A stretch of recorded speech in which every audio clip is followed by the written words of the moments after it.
King Solomon was the wisest man in history, and while his name does not appear as the author of Ecclesiastes, his fingerprints are all over it. Authors Tiberius Rata and Kevin Roberts join us with a practical exposition of this fascinating book. Welcome to the Harvest Show, guys. Thank you. The book of Ecclesiastes, I mean, I don't hear very many sermons coming from that book. I've read it a couple times, but why the book of Ecclesiastes?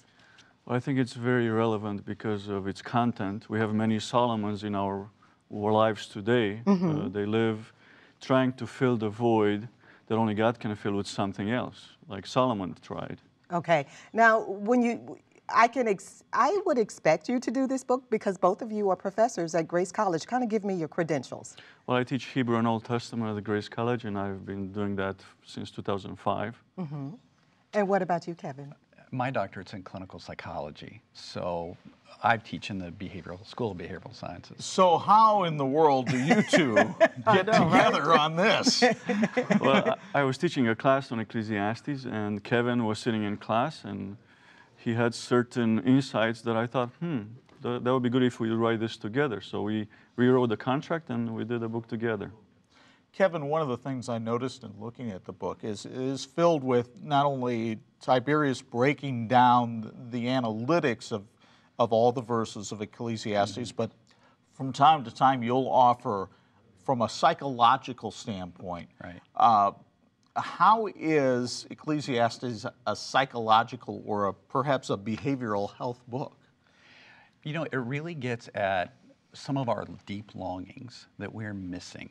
And it gets at ways we strive towards things that are going to cause damage to us. And it gets at the consequences of our behaviors and how that impacts us as well. So Tiberius, when you were writing this book, what kind of stood out most in your mind about either King Solomon or just the entire book? Because sometimes when I read about King Solomon, I was like, gosh, for you to be so wise, you did some pretty dumb things. I mean, and that's, you know, and I'm sure I'm not the only person who has come to that conclusion about the wisest man in history. What kind of stood out?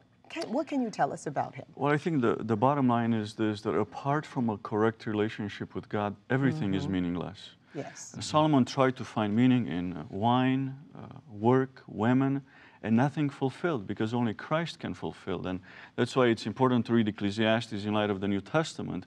Jesus came to redeem us from the meaninglessness Solomon experienced.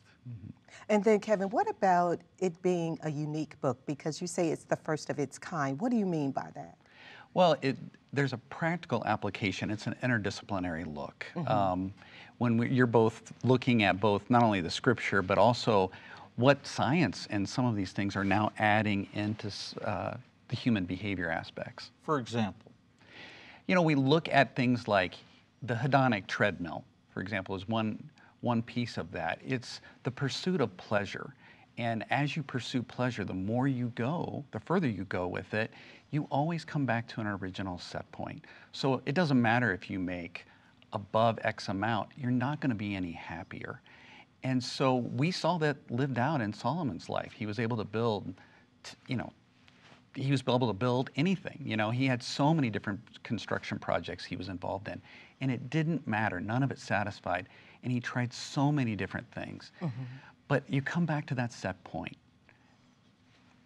on a level of satisfaction. Okay, so kind of look at something in current and modern day history and kind of compare that to what you saw as you were writing Ecclesiastes, because I want people to get a practical look at it. Like I said, I haven't heard very many sermons from this book.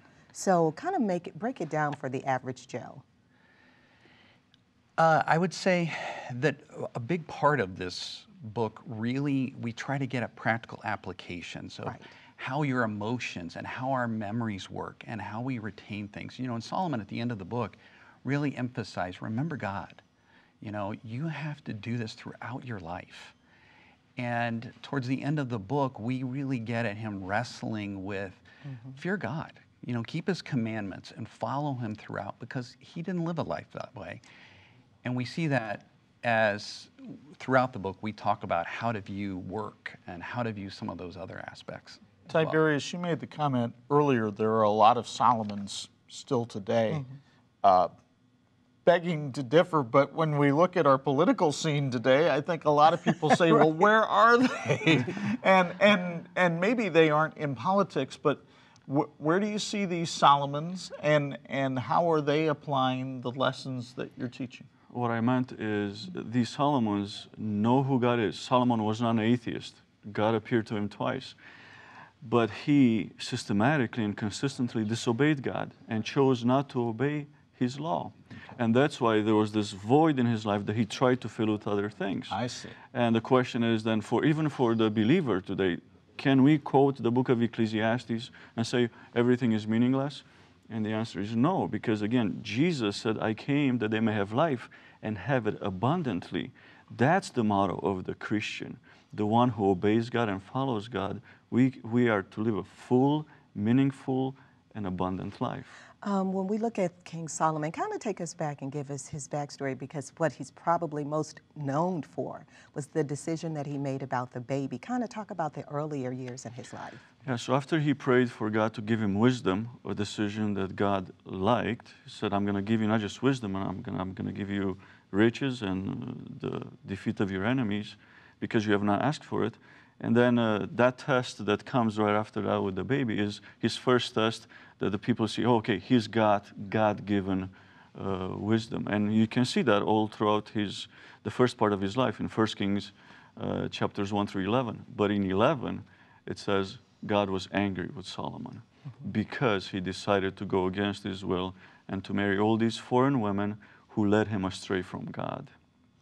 Kevin, you know, the book of Ecclesiastes has been there for years. The New Testament has been, all these lessons are there.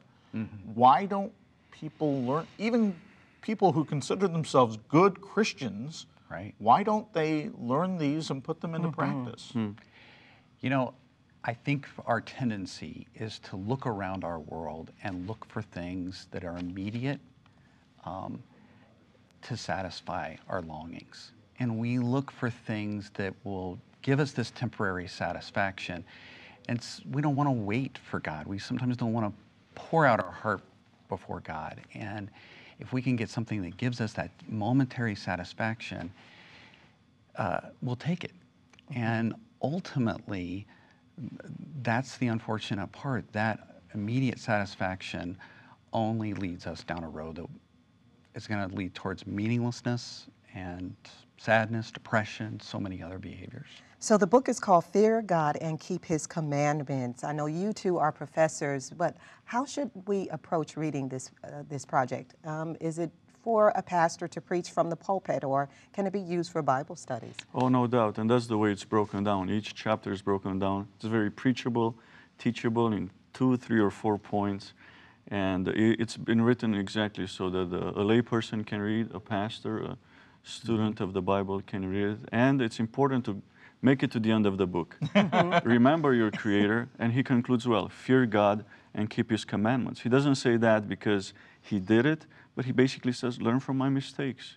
And sometimes wise people today will learn from other people's successes and their mistakes. How do we get wisdom? How do we get it?